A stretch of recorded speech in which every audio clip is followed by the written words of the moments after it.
అందరికీ నమస్కారం. మీరు చూస్తున్న TD news KNR. Karimnagar corporation పరిధిలోని 19వ డివిజన్లో రేకుర్తి మాజీ సర్పంచులు నందెల్లి ప్రకాష్ గారు వారి గృహంలో విలేకరుల సమావేశాన్ని నిర్వహించడం జరిగింది. ఈ సమావేశంలో వారు మాట్లాడుతూ మాజీ మంత్రివర్యులు ప్రస్తుత ఎమ్మెల్యే కరీంనగర్ గంగుల కమలాకర్ గారు శాసనసభ ఎన్నికల ప్రచారంలో భాగంగా ఇచ్చిన హామీలను యువతకు నెరవేర్చాలని చెప్పి కోరారు. అలాగే కరీంనగర్ ఎంపీ నియోజకవర్గం బీఆర్ఎస్ పార్టీ అభ్యర్థి వినోద్ కుమార్ గారు కూడా యువతపై దృష్టి సారించి వారికి ఉపాధి కల్పన అవకాశాలను చూపించాలని చెప్పి కోరారు. మరెన్నో అంశాల గురించి వారు ఈ సమావేశంలో మాట్లాడడం జరిగింది. వారి మాటల్లోనే విందాం. వారితో పాటుగా స్థానిక నాయకులు, బీఆర్ఎస్ పార్టీ రేకుర్తి మాజీ వార్డు మెంబర్ నరేష్ గారు, అలాగే బీఆర్ఎస్ పార్టీ యువ నాయకులు సతీష్, మైనార్టీ నాయకులు Ejaz, Imtiaz, Zakir, BRS party senior నాయకులు గొల్లె కిష్టయ్య గారు, అశోక్ గారు తదితర నాయకులు, కార్యకర్తలు పాల్గొనడం జరిగింది. అటు దృశ్యాలను ఇప్పుడు మనం చూద్దాం. చూసే ముందు దయచేసి ఈ ఛానల్ను సబ్స్క్రైబ్ చేయండి, షేర్ చేయండి, లైక్ చేయండి. మరిన్ని వార్తా కథనాలను మీకు అందించడానికి మాకు సహకరించండి.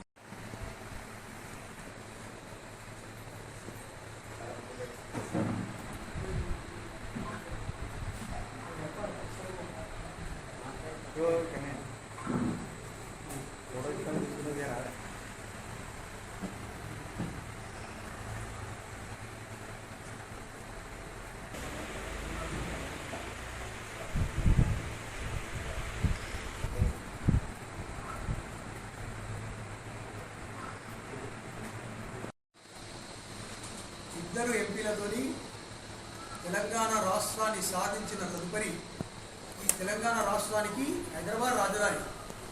ఇలాంటి హైదరాబాద్ నగరాన్ని కేంద్ర పాలిత ప్రాంతం చేయడానికి జాతీయ పార్టీలైన కాంగ్రెస్ కానీ బీజేపీ కానీ దురుద్దేశపూరితంగా ఆలోచన చేస్తున్నారు. నేటి రోజున మేము కరీంనగర్ ఎంపీ వినోదరావు గారికి ప్రచారం చేస్తుంటే ప్రజలందరూ కూడా మళ్ళీ కేసీఆరే రావాలి, కేసీఆరే ఉండాలి, కేసీఆరే సీఎం ఉండాలని ప్రజలు అంటుంటే మేము టీఆర్ఎస్ కార్యకర్తలు మేము పరేషాన్ అవుతున్నాం వాళ్ళ మాటలు. అయ్యో మేము తప్పు చేసినాం, ఈ చెయ్యి గుర్తు కాంగ్రెస్ తీసుకొచ్చి రేవంత్ రెడ్డి సీఎం తీసుకొచ్చి మేము తప్పు చేసినాం, మమ్మల్ని మభ్యపెట్టిరు, మేము బాధపడుతున్నాం. ఇప్పుడు మాకు తాగునీరు లేవు, సాగునీరు లేవు, పెన్షన్ లేవు, రైతు బంధు లేవు, కేసీఆర్ కిట్టు ఇలాంటి చెప్పుకుంటూ పోతుంటే కేసీఆర్ గారు ఏర్పరిచిన సంక్షేమ పథకాలు కానీ అభివృద్ధిని కానీ మళ్ళా ఇప్పుడు తెలంగాణ రాష్ట్ర ప్రజలకు కనబడదని మరుగునపరిచి ఏదో చేస్తా అని రేవంత్ రెడ్డి గారు ముందుకు పోతున్నారు. ఇది ఎప్పటికైనా మంచిది కాదు. ప్రజలే ముఖ్యం, అభివృద్ధి ముఖ్యం. పగ తీర్చుకోవడం ముఖ్యం కాదు, ప్రతి కారం తీర్చుకోవడం ముఖ్యం కాదు, ఏదో వచ్చినమని చేస్తాం ముఖ్యం కాదు. ప్రజల కొరకు, అభివృద్ధి కొరకు ముందుంటేనే ఈ ప్రజలు ముందుకు తీసుకుపోతారు. తెలంగాణ ప్రజలు చాలా తెలియగలవాళ్ళు, చాలా తెలియగలవాళ్ళు. ఇస్తారు, కుర్చీ ఇస్తారు, సీఎం పదవి ఇస్తారు, పరిపాలన చేయడానికి కూడా అవకాశం ఇస్తారు. కానీ వారి మభ్యపెట్టి, వారిని తప్పుదో పట్టించి, ఏదో హామీలు ఇచ్చి అవిటిని నెరవేర్చక ముందుకు పోతే మాత్రం ఈ కాంగ్రెస్ గవర్నమెంట్ను అతి త్వరలో పొందబెట్టడానికి ఈ తెలంగాణ రాష్ట్ర ప్రజలు సిద్ధంగా ఉన్నారు. ఎంతో బాధపడుతున్నారు, వాళ్ళు ఎంతో ఇబ్బంది పడుతున్నారు, ఎంతో కష్టపోతారు. అసలు కరెంటు సరిగా ఉండలేదు. అప్పుడు ఆయనప్పుడే ఉండే పెద్ద మనిషి ఉండాలి, ఆయనే ఉండాలని ప్రజలు కోరుకుంటున్నారు. ఇదొక కాన్సెప్ట్. రెండో కాన్సెప్ట్ ఏంటంటే కరీంనగర్ కార్పొరేషన్లో 18వ డివిజన్గా నందెల్లి ప్రకాష్ మాజీ సర్పంచ్ అయిన నన్ను ఇన్ఛార్జిగా వేయడం జరిగింది టీఆర్ఎస్ పార్టీ అధిష్టానం. మేము ఎప్పుడైనా ఏ పార్టీలో ఉన్నా పార్టీకి అనుకూలంగా చాలా మంచిగా పనిచేస్తాం, హార్ట్ఫుల్గా. మరి ఈరోజు 18వ డివిజన్లో కూడా నందలి ప్రకాష్ అన్న మీరు చేయాలని కమలాకర్ అన్న కానీ వినోద్ అన్న కానీ డిప్యూటీ మేయర్ కానీ అన్న మీరు ఇన్ఛార్జ్ ఉంటానంటే మేము ఇన్ఛార్జ్. కానీ నిన్నటి రోజునే ఒక మహిళ సుధగోని మాధవి అనే ఆమె కార్పొరేటర్గా ప్రజలు మా 18వ డివిజన్ ప్రజలు ఆమె ఎన్నుకున్నారు కాబట్టి, ఒక మహిళ కాబట్టి ఆమె కూడా మేము విలువ ఇచ్చి మా వ్యక్తిత్వాన్ని ప్రదర్శించుకోవడానికి 18వ డివిజన్ ఇన్ఛార్జీలు కూడా మేము రాజీనామా చేసి విరమించుకుంటామంటే మీకు తెలియజేసుకుంటాం. ఎందుకంటే ఆమె నిన్నటి రోజే వచ్చింది, ఆమె అబ్స్టాండింగ్ ఉండే నిన్న వచ్చింది. నిన్న మెటీరియల్ తీసుకున్నారు, టీఆర్ఎస్ పార్టీ తరఫున మేము చేస్తామని పెద్దవాళ్ళని కూడా అడిగి తీసుకోవడం జరిగింది. నాకు కూడా సమాచారం వచ్చింది. మరి ప్రకాష్ అన్న ఇట్లా మాధవ్ గారు వచ్చారు, మెటీరియల్ తీసుకుంటారు, వాళ్ళు కూడా ఇల్లు తిరుగుతారు అంటే అన్న అందరం వినోదన్న కొరకే కదా, అందరూ టీఆర్ఎస్ పార్టీ కొరకే కదా, అందరూ కలిసే చేద్దాం, అట్లే లేదు. కానీ నాకు రాత్రి అనిపించింది అంటే ఆమె మహిళ కాబట్టి ఒక మహిళకు మనం విలువ ఇవ్వాలి. మహిళ అన్నప్పుడు విలువ చేయాలంటే ఆ మహిళ విలువ ఇచ్చుకుంటూ ఆమె కార్పొరేటర్ కాబట్టి ఆమె డివిజన్లో ఆమె గెలిచింది కాబట్టి ఆమెనే నడిపించాలి, ఆమెనే ఇన్ఛార్జ్ ఉండాలి అని నేను 18వ డివిజన్ ఇన్ఛార్జ్గా ఈరోజు రాజీనామా చేసి విరమించుకుంటానని కూడా తెలియజేసుకుంటాను. Second concept. థర్డ్ కాన్సెప్ట్ ఏంటంటే కమలాకర్ అన్న మూడోసారి ఎమ్మెల్యే గెలిచినప్పుడు నేను కరీంనగర్ నియోజకవర్గంలో టీఆర్ఎస్ కార్యకర్తల కొరకు ఏదైనా చేస్తా, వాళ్ళకు ఒక టోకెన్ ఇస్తా, అది బ్యాటెక్ వాళ్ళు పెట్టుకోవచ్చు, ఏదైనా చేస్తా అన్నాడు. ఇంతవరకు ఏం చేయలేదు కమలాకర్. ఈసారి 4వసారి గెలిచిన కానీ కమలాకర్ పార్టీలో ఉన్న పదవిలో ఉన్న వాళ్ళందరూ కూడా అనుభవిస్తున్నారు. పదవులు అయిపోయినాక వేరే వేరే పార్టీలకు వెళ్ళిపోతున్నారు, పార్టీని ఇబ్బంది పెట్టి వెళ్ళిపోతున్నారు. అయినా పర్లేదు, 2 ఎంపీలతోనే ఈ రాష్ట్రాన్ని సాధించిండు కేసీఆర్. ఎంతమంది అయినా ఆయన భయపడ్డాడు కాదు, చాలా తెలివి, యుక్తి, ధైర్యం ఉన్న వ్యక్తి కేసీఆర్. కానీ అలాంటి కేసీఆర్ను టీఆర్ఎస్ పార్టీ విడిచిపెట్టి ఈరోజు జాతీయ పార్టీ లేదా తెలంగాణ పార్టీ అంటేనే ప్రాంతీయ పార్టీ జై తెలంగాణ అనడానికి కొందరు భయపడతారు. ఏ విధంగా అయితే జై శ్రీరామానికి వేరే పార్టీలు భయపడ్డారు, బీజేపీ తప్పిస్తే మొన్న కేటీఆర్ అన్నాడు జై శ్రీరామ్ అనండి అని. మేము టీఆర్ఎస్ కూడా జై శ్రీరామ్ అంటున్నాం. అట్లే జాతీయ పార్టీ కాంగ్రెస్ బీజేపీ కూడా జై తెలంగాణ అనాలి. తెలంగాణ ప్రజల కొరకు పాటుపడాలి, అభివృద్ధి కొరకు ప్రజల కష్టాల దిశను ముందుకోవాలి. తప్పిస్తే తెలంగాణ రాష్ట్రం ఈరోజు అభివృద్ధిలో పోతుందని వాళ్ళ కళ్ళు మండుతున్నాయి. తెలంగాణ రాష్ట్రం లేకుండా చేయాలి, హైదరాబాద్ను కేంద్ర పాలిత ప్రాంతం చేయాలని వాళ్ళు ఏదో దురుద్దేశపూర్వకంగా ఆలోచిస్తున్నారు. నేను అనేది ఏంటంటే ఈరోజు కమలాకర్ 4వసారి గెలిచిండు, వినోద్ అన్న ఇప్పుడు మళ్ళీ గెలవడానికి పోతాడు. ఎందుకంటే అందరూ కూడా సార్ మేము కారు గుర్తుకేస్తుంది, మీరు భయపడకండి, మా కేసీఆర్ కాదు పెద్ద మనిషి గారు అంటారు కాబట్టి మీరు తిరుగుతున్నాయి కదా. వినోద్ అన్న ఈసారి గెలుస్తుండు. నిన్న వాట్సాప్లో వినోద్ అన్న నేను చూసినా ఏమన్నాడంటే కొందరు కార్పొరేటర్లు పోతారు, కొందరు ఎమ్మెల్యేలు పోతారు. నిన్న మన వినోద్ అన్న వాట్సాప్లో వచ్చింది కార్యకర్తలు నాకు ముఖ్యం, కార్యకర్తలు పనిచేస్తున్నాడు. నేను అడుగుతున్నా ఈరోజు కార్యకర్తలకు మీరు 50 కోట్ల 100 కోట్ల పెట్టండి. కమలాకర్ వినోద్ అన్న కరీంనగర్లో ఒక పారిశ్రామికంగా ఒక పరిశ్రమను ఏర్పాటు చేయండి. ఈ కార్యకర్తలకు టీఆర్ఎస్ కార్యకర్తలు పాపం బీదోళ్ళరు, వాళ్ళకి ఏమైనా ఉపాధి కలిపేనా నేను ఇద్దరు అడుగుతున్నా కమలాకర్ను వినోద్ అన్న.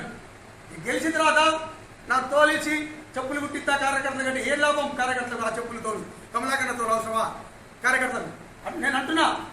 కాబట్టి కార్యకర్తలు ఉపాధి కలిపండి. ఇలా ఇంతమంది కార్యకర్తలు ఎంతోమంది రావాలి. ఇంకా ప్రెస్ మీట్లో ఎక్కువ మంది కూర్చుంటే కాంగ్రెస్ వాళ్ళు ఇబ్బంది పెడతారు, కేసులు పెడతారని ఇంకా మేము పిలవలే. ఇంకా మహిళలు ఉన్నారు, ఎందుకులే 20 మంది సరిపోతారని మేము ఆగాం. కానీ ఎన్నడూ మా వంశం కానీ మా కుటుంబం కానీ టీఆర్ఎస్ పార్టీ కానీ ఎన్నడూ అసలు ఈ అరెస్టులకు భయపడం. కానీ ఏంటంటే ఒక మర్యాద, ఇలా సిపి గారు అంటే ఐపీఎస్ గారుగా పాప ఎందుకు ఆయన పని అయ్యేది, కలెక్టర్ అని ఆయన పని అయ్యేది, రేవంత్ రెడ్డి ఆయన పని, ఎవరి పని వాళ్ళు చేయడానికి మేము ఆలోచిస్తాం తప్పితే ఎవరిని రెచ్చగొట్టి ఎన్నడూ వాళ్ళకి విరుద్ధంగా మేము ఏ రకం మా దగ్గర మన వంశం లేదని కూడా తెలియజేసుకుంటాం. ముఖ్యంగా ఏంటంటే కమలాకర్ వినోద్ అన్న వీళ్ళిద్దరు కూడా వినోదాన్ని ఇప్పుడు గెలవడిపోతున్నారు.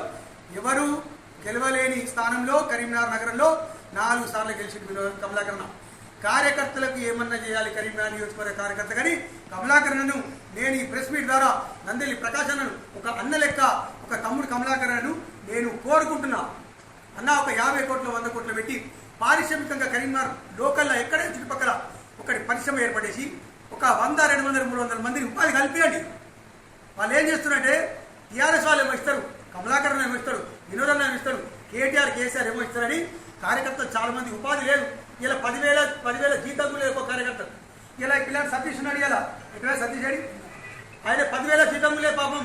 పార్టీ దీనికి ఏమి ఇస్తుంది పార్టీ అడుగునేది.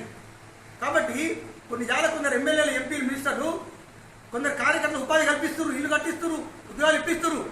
మనం ఎందుకు చేయొద్దు అంటున్నా? 10 కోట్ల నుండి మన మొత్తం కుటుంబం అంతా బతకచ్చు 100 ఏళ్ళైనా. కానీ మిగతా పైసలతో వాళ్ళకి చేద్దాం.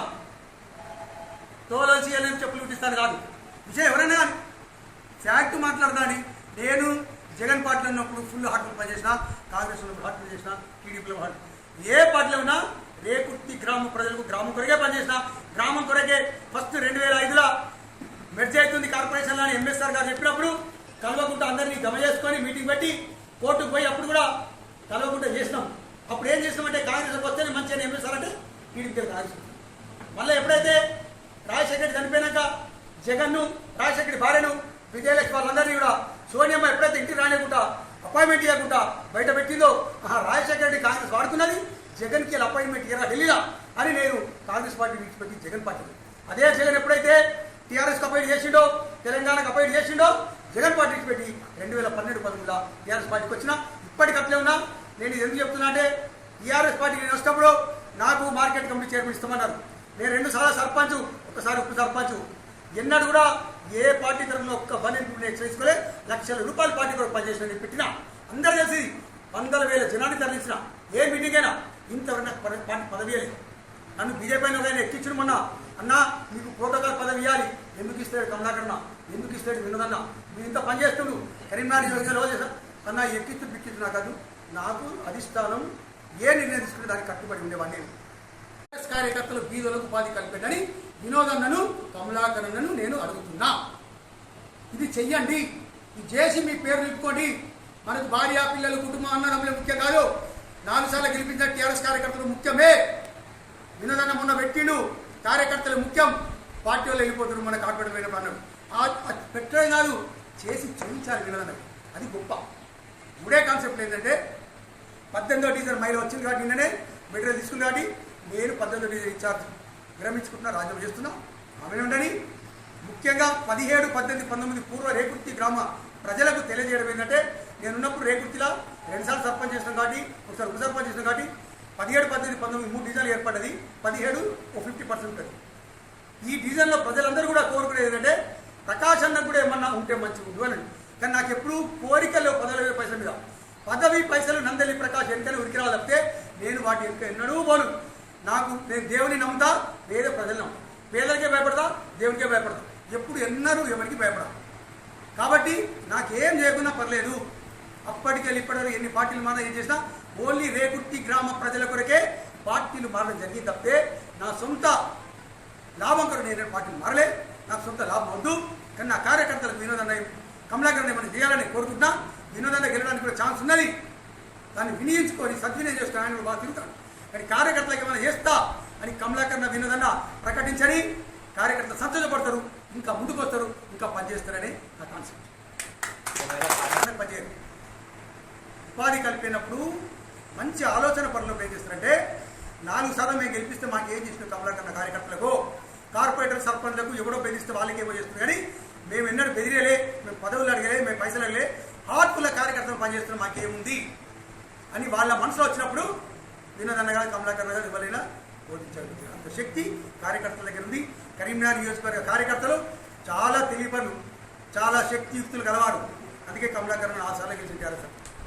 కానీ వాళ్ళకు ఉపాధి కలిపినప్పుడు కూడా వినోదన్నకు, కమలాకరణకు ఇబ్బంది అవుతుందని నేను తెలియజేసుకుంటున్నా. వేరే కాదు. అక్కడ పార్టీ ఏమన్నా చేంజ్ అవుతుందా ఒకవేళ ఉపాధి కల్పించారు?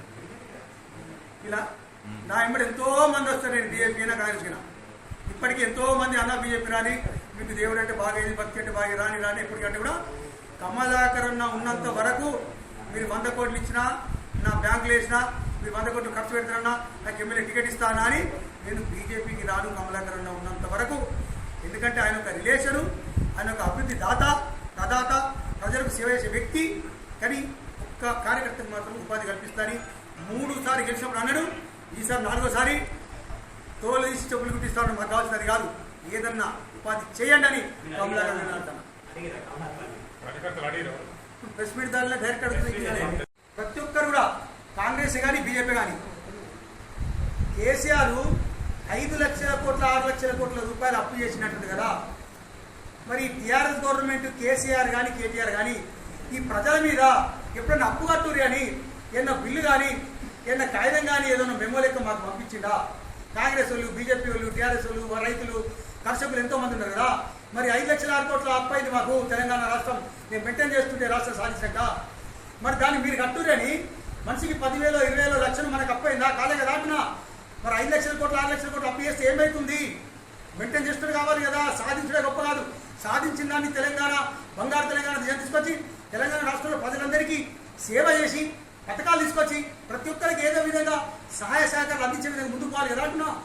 రెవెన్యూ తీసుకోవాలంటే టీఆర్ఎస్ గవర్నమెంట్లో రెవెన్యూ తీసుకోవాలంటే వీళ్ళందరూ ఎక్కడ ముందు కాంగ్రెస్ వాళ్ళు బీజేపీ అంటున్నా. మేము ఎన్నడూ కేటీఆర్ గారు, కేసీఆర్ గారు, కమలాకర్ గారు మేము కానీ రెవెన్యూ తీసుకోలేదు. దానికి ఉదాహరణ నందలి ప్రకాష్ 2 సార్లు సర్పంచ్ చేస్తే 13 ఏళ్ళు పోలీసు ఉద్యోగం చేసిన నాకు మొత్తం చట్టం తెలుసు. 13 సంవత్సరాలు 79 నుండి 91 దాకా పోలీసు నౌకరీ చేసి 91 రాజీనామా చేస్తాం. 2 సార్లు రేకుర్తి సర్పంచ్ మాది కరీంనగర్ మంకమ్మతోట. రేకుర్తి గ్రామ ప్రజలు రాజకీయ భిక్ష ఇచ్చిన్నారు, ఎప్పుడు మర్చిపో రేకుర్తి. ఇదే రేకుర్తిలా ఎంతో మంది నా మీద కంప్లైంట్ ఇచ్చినా, ఎంతో మంది అపాయింట్ చేరినా, ఎంతో మంది శత్రువులు లెక్క ఉన్నా ఒక్కరోజు వాళ్ళ మీద ప్రెస్ పెట్టలేదు, ఒక్కరోజు పోలీసులు కేసు పెట్టలేదు. నేను తలుచుకుంటే ఎంత కేసు పెట్టచ్చు? ఆర్థికంగా మాకు ఉన్నదానికి, పవర్ ఉన్నదానికి, కమలాకర్ ఉన్నదానికి కేసు మేము కేసు పెట్టకపోం. ఒక్క బీజేపీ, ఒక్క కాంగ్రెస్ అయినా కూడా కేసు పెట్టలేదు. అవసరమైతే బీజేపీ, కాంగ్రెస్ వాళ్ళకి పనిచేసినాం. అన్ని కులాలు, అన్ని పార్టీలకు పనిచేయాలని ఆ విధంగా నందిని ప్రకాష్ పోయింది. నేను చెప్తున్నా అంటే మేము అట్లే పోతాం, అట్లే ఉంటాం, అంతే, వేరే లేదు ఇక్కడ. బట్ నేననేది ఏంటంటే 5-6 లక్షల కోట్ల అప్పు అయిందంటే ప్రతి ఒక్కరు నీకు నేను ఎప్పుడు 50 లక్షలు, 2 లక్షలు అడుగుతూనే ఉంటా, ఇస్తూనే ఉంటా, ఇంట్రెస్ట్ కూడా ఇస్తా. ఎవరి దగ్గర అడుగుతున్న ₹1 ఎక్కువ ఇప్పటికి అడుకుంటా, అందరి దగ్గర నిజంగా చెప్తున్నాం, ఇప్పటికి అడుకుంటా. అంటే అడుగు మెయింటైన్ చేస్తున్నావా లేదా? నందలి ప్రకాష్ 100 కోట్లే అటు ఒరిజినల్ ఇంటెలిజెన్స్ వాళ్ళకు, పోలీసు వాళ్ళకి తెలిసేందంటే పేపర్ వాళ్ళని పాప ప్రకాష్ అని ఏం సంపాదించలేదు. అంటే నేను పెట్టిన ఎలక్షన్ అప్పుడు తీసుకోను, కమలాకర్, వినోదన్న, వాళ్ళ మీద సత్తాజీ ఇది ఇయర్ పోవడం ఇస్తే తీసుకుంటే నేనే పెడతా లక్షలు ప్రాణం చెప్తున్నాను. కానీ నేనేంటంటే జాతీయ పార్టీ అయిన బీజేపీ 100 నుండి 200 లక్షల కోట్ల రూపాయలు, ఒక 100 నుండి 200 లక్షల కోట్ల రూపాయలు అప్పు చేసిందండి ఇండియాలో. మరి దాన్ని ఎవరింది కడుగుతుండే అనేది? కేసీఆర్ 5-6 లక్షల కోట్లు అప్పు చేస్తే అంటారు. ఇదే కాంగ్రెస్ గవర్నమెంట్ ఉన్న వేరే స్టేట్లలో 8, 9, 10 లక్షల కోట్ల రూపాయలు అప్పు చేసారు. ఉన్న నాగర ఇస్తూ మీకు కూడా తెలుసు అందరికీ. నేను అనేది ఏంటంటే 5-6 లక్షల కోట్ల రూపాయలకి అప్పుకే బద్నాం చేసే ప్రయత్నం చేస్తారు. అదే కాంగ్రెస్ కానీ బీజేపీ కానీ ఎన్ని లక్షల కోట్ల అప్పు చేసింది, ఎక్కడెక్కడ ఏ స్టేట్ ఎందుకు చెప్పారు అంటున్నా. ఇది ప్రజలు, ప్రస్తుతాలు, యువకులు కానీ, పారిశ్రామికవేత్తలు కానీ, సైంటిస్ట్ కానీ గమనిస్తారు. గమనించినప్పుడు మళ్ళీ కేసీఆర్ ఉండని అంటారు, కేసీఆర్ తీసుకొస్తారు. కేసీఆర్ కూడా ఇప్పుడు ఓడిపోయాడు కాబట్టి ఆయన కూడా తప్పులుంటే మార్చుకొని ముందుకు పోతారు. ఇది మా వ్యవస్థ. మేము తప్పు చేస్తే మేము ఒప్పుకుంటాం, మమ్మల్ని కూడా ఓడబెట్టినప్పుడు మళ్ళీ దాన్ని వేలదేద్దాం, ఏ విధంగా ముందుకు పోతాం. మరి కేసీఆర్ తెలంగాణ కూడా చేసిన ఇంటి కూడా కదా, వాళ్ళకి ఉంది కదా, వాళ్ళకి డబ్బులు రాష్ట్రాన్ని బాగుపరచడానికి చేసిండు. ఇప్పుడు అన్ని కలెక్టర్ ఆఫీసుల కాడికెళ్ళి, ఎస్పీ ఆఫీసుల కాడికెళ్ళి, జిల్లాల కాడికెళ్ళి అన్ని ఇట్లా చేసి రెడీ పెట్టింది. అనుభవించని మళ్ళొక్కసారి గెలవండి, కాంగ్రెస్ చూడద్దాను, మంచి పని చేయండి, గెలవండి. కానీ ప్రతీకారం తీసుకునే ప్రయత్నం చేసినప్పుడు ఏమైందంటే మళ్ళీ టీఆర్ఎస్ వచ్చినప్పుడు మేము అనుకుంటాం మేము ప్రతీకారం తీసుకున్నాం, మళ్ళీ బీజేపీ వస్తే మేము తీసుకుంటాం. ఈ రివెంజ్ మనకు అవసరం లేదు. ఇక్కడ ఈ రాయలసీమ కాదు కదా, తెలంగాణ రాష్ట్రం కదా అనేది. కాబట్టి ప్రతీకారం మొదలు వస్తుంది. తెలంగాణ రాష్ట్ర ప్రజలకు కావాల్సింది అందించండి. సాగునీరు, తాగునీరు, పెన్షన్లు, బంధువులు, కిట్లు, ఇవన్నీ ప్రజలకు ఏమేమి కావాలో అవి అందించండి. ఇవాళ కరెంటు పోతుంటే ఒక్కొక్కరు మొత్తుకుంటారు, మేము పోతుంటే బయట తింటుండాలి. రియల్ ప్యాకెట్ ఆయన ఉంటే మంచిగా కరెంటు పోలేదు. అట్లా అంటే మెయింటెనెన్స్ అంటే అది మెయింటెనెన్స్ ఉండాలి కదా. ఎవరెవరో పోతున్నారు ఎమ్మెల్యేలు, ఎంపీలు, ఏమైతుంది మాకు బాగా కేసు పడికి. అప్పుడు ఎవరు ఉండే? ఇద్దరే కదా, 2 ఎంపీలనే కదా. కేంద్రంలో కాంగ్రెస్ గవర్నమెంట్ మెడల్ వచ్చి తెలంగాణ రాష్ట్రాన్ని తెచ్చిన వాడు కేసీఆర్. ఈ 2, 3, 10 మంది ఈ గుప్పెడంత మంది పోతే కేసీఆర్ భయపడతారు అంటున్నా. ఈ పోటీలకు అర్థమైతే కేసీఆర్ భయం అనేది కేసీఆర్ తెలియదు. కేసీఆర్ చూస్తే భయపడతాయి, భయమే భయపడుతుంది. ప్రాణం పోయేటోడే నాకేది ప్రాణం పోయినాయి అనుకోండి. అంటే ప్రాణం భయపడుతుంది. ధర్మరాజు అటు ఏదైతే మన కేసీఆర్ చూసి వేరేటోళ్ళు భయపడారు, కేసీఆర్ ఎన్నడూ భయపడాడు. ఇలా బస్ యాత్ర చేస్తుంటే ఏం జరగండి అని బస్ యాత్ర అంటే చెప్తున్న ఫ్యాక్ట్ ఇది. అంటే మనం ఇప్పుడు ఫ్యాక్ట్ మాట్లాడుకోవాలి. నేను కదా ఇప్పుడు జై శ్రీరామ్ అని ఒక్కసారి అందరూ జై శ్రీరామ్, జై శ్రీరామ్, జై శ్రీరామ్, జై శ్రీరామ్, జై శ్రీరామ్, జై శ్రీరామ్, జై తెలంగాణ. ఇప్పుడు కాంగ్రెస్ చెప్పాలి మరి జై తెలంగాణ. మీరు చూస్తున్నది టీడీ న్యూస్ కేఎన్ఆర్. ఇది మనందరి ఛానల్. ఈ ఛానల్ను అందరూ సబ్స్క్రైబ్ చేయండి. మీ సహకారాన్ని మాకు అందించండి. మరిన్ని వార్తలు, వార్తా కథనాలను మీకు అందించడానికి మీ సబ్స్క్రైబే మాకు దోహదపడుతుంది. ఛానల్ అభివృద్ధికి కూడా మీ సబ్స్క్రైబే మాకు దోహదపడుతుంది. దయచేసి మాకు సహకరించండి, సబ్స్క్రైబ్ చేయండి. మీరు చూస్తున్న వీడియో కింద సబ్స్క్రైబ్ అని రాసిన దాన్ని ఒక్కసారి నొక్కండి. ఇది వరకు నొక్కని వాళ్ళు మాత్రమే. అందరికీ నమస్కారం. అస్సలాము అలైకుం.